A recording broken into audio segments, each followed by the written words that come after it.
Okay guys, welcome back na naman sa aking YouTube channel. No, so ngayon pag-uusapan natin yung upcoming update para ready tayo na ihanda na yung mga resources na kailangan.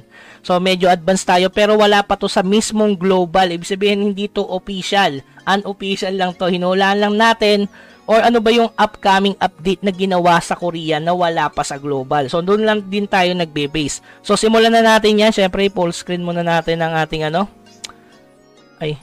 i-full screen natin yung ating Windows. Ayan. So, ito yung unang-una, yung transmission equipment. Na-content ko na to no nakaraan. So, gaya na sabi ko nga sa inyo, kailangan nyo dito ng dark steel. So, nabibili siya gamit ang dark steel. So, kailangan nyo ng maraming dark steel talaga, guys. Kasi ginagawa ni Mirpor yan para ma-burn yung mga dark steel natin. Kasi napapansin nyo, napakamura na ng dark steel.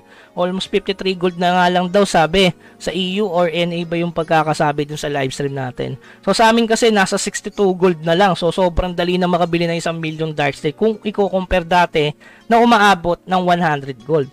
So siguro dahil sa item na to guys, baka magmahal ulit ang dark steel kasi ang pangunahing pambili dyan is dark steel.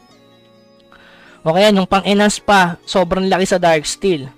So, based sa akin guys, diba yan, ma-unlock siya sa level 100. So, susunod yan level 120, 140, 160, 180. O pwede namang level 100, 110, 120, 130 hanggang 140. Pero hindi sa tingin ko by 20 yan. Level 100, 120, 140, 160, 180. So, talagang pinupush na kayo magpa-level ni Mirpor talaga, no? So, yan yung una. Napakalaki sa stats niyan, guys. Kita nyo naman yung plus 8. Pero yung success rate niyan talagang ubusan ng yan, no? Hindi basta-basta. Kapag level 1, 100%. Level 2, 80%. Talagang no? Talagang ubos. Pati yung coins. Copper lang pala to. So, black iron.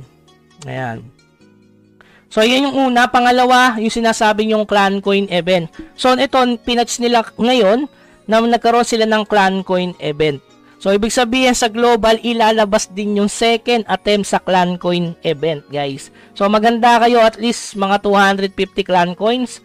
Kasi gaya na sabi ko nga sa inyo, ginagawa na nilang tong every 4 weeks. Salitan yan. Asian coin, clan coin, Asian coin, clan coin. Diba?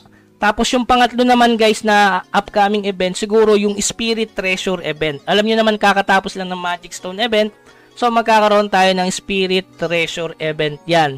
So, hindi naman sigurado guys, baka mangyari. So maganda na kayo ng Dark Steel kung sasali kayo sa Spirit Treasure event. Na sure ball yung legendary if meron kang 30,000 na 30 million na Dark Steel. Okay? So yun lang yung mga aabangan nating update kay Mirpor. Baka maglabas din sila ng costume. Baka mauna tayo kaysa sa kanila. Yung syempre, sundalo yung damit.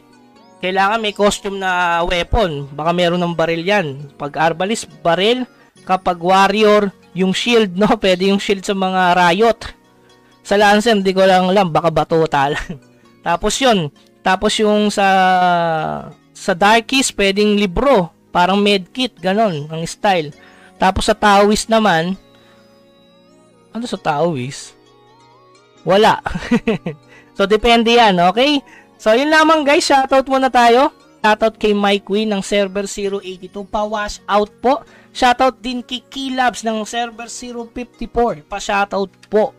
So, shoutout din kay KPZK. Yan. Pa-shoutout Bugs TV. Kasalanan ni Tads.